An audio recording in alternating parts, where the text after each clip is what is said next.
Selamat pagi, Bapak, Ibu, dan Saudara yang terkasih di dalam Tuhan Yesus Kristus. Bersyukur kepada Tuhan buat hari ini, hari baru di mana kita akan melakukan segala aktivitas kita dan menerima berkat-berkat Tuhan. Mari sama-sama kita mau merenungkan firman Tuhan dari Daniel 10 ayat 19. Dan berkata, "Hai engkau yang dikasihi, janganlah takut, sejahteralah engkau, jadilah kuat, ya jadilah kuat." Kita tentu senang mendengarkan pengalaman-pengalaman orang dalam mengikut Tuhan. Sementara mendengar, mungkin kita berharap bahwa kita pun diberi kesempatan untuk dapat mengalami pengalaman ajaib itu.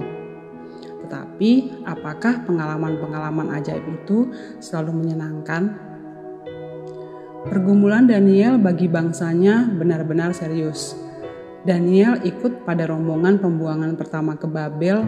Pada waktu itu, ia masih berusia 14 tahun. Dari muda sampai akhir hidupnya, Daniel hidup sebagai pribadi yang mengasihi dan dikasihi Allah.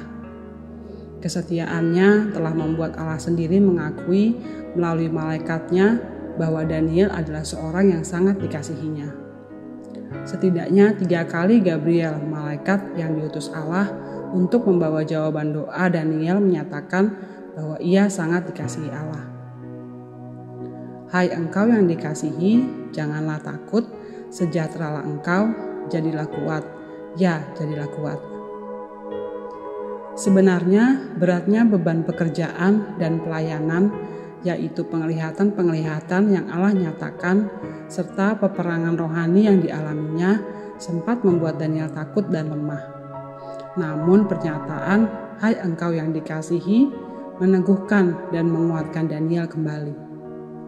Selain sebagai seorang yang mengasihi Allah dan bertanggung jawab dalam pekerjaannya, Daniel juga adalah seorang yang sangat mencintai bangsanya.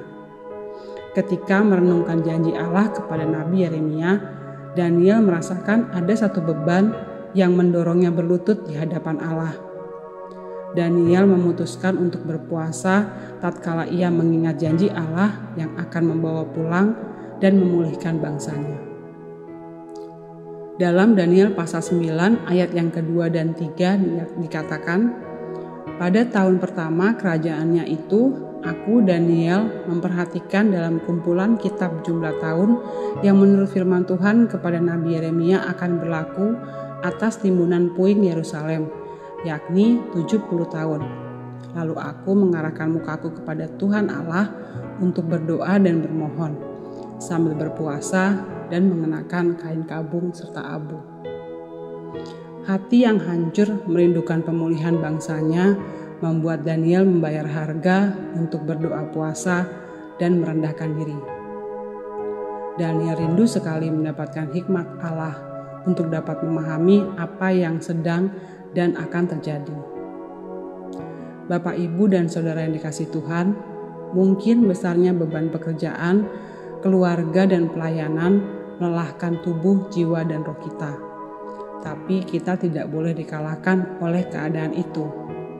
Ambillah waktu secara khusus untuk mencari wajah Allah, sebagaimana Daniel meluangkan waktu untuk berdoa puasa. Saat merendahkan diri, kita akan mendapat pernyataan dan sentuhannya yang meneguhkan. Allah akan menguatkan roh kita dengan perkataan, hai engkau yang dikasihi, janganlah takut, sejahteralah engkau, jadilah kuat, ya jadilah kuat. Di sisi yang lain, ketika sebagai seorang Kristen kita berhadapan dengan penganiayaan fisik dan batin, teladanilah sikap dan ketetapan hati Daniel. Sosok Daniel akan tampil memberi inspirasi bagi kita. Peganglah teguh iman dan kesetiaan kepada Tuhan. Apapun yang kita kerjakan dengan mata yang tertuju kepada Allah, semuanya diperhitungkannya. Di tahta pengadilan Kristus, kita akan melihat pernyataan dan penghargaan yang disediakannya secara khusus bagi orang yang mengasihinya. Allah selalu siap mengalirkan kekuatan bagi orang yang gemar mencari wajah-Nya. Haleluya, mari kita berdoa. Bapa, kami mengucap syukur atas semua berkat yang Engkau berikan bagi kami hari ini. Kami mengucap syukur buat firman yang boleh kami renungkan. Di dalam menjalani hari-hari yang berat ini, kuatkanlah tubuh, jiwa, dan roh kami Tuhan untuk terus berkarya bagi perluasan kerajaan-Mu. Terpujilah nama Tuhan. Ampuni segala dosa dan salah kami. Di dalam nama Tuhan Yesus Kristus, kami sudah berdoa dan mengucap syukur. Haleluya. Amin. Selamat pagi, Tuhan Yesus memberkati.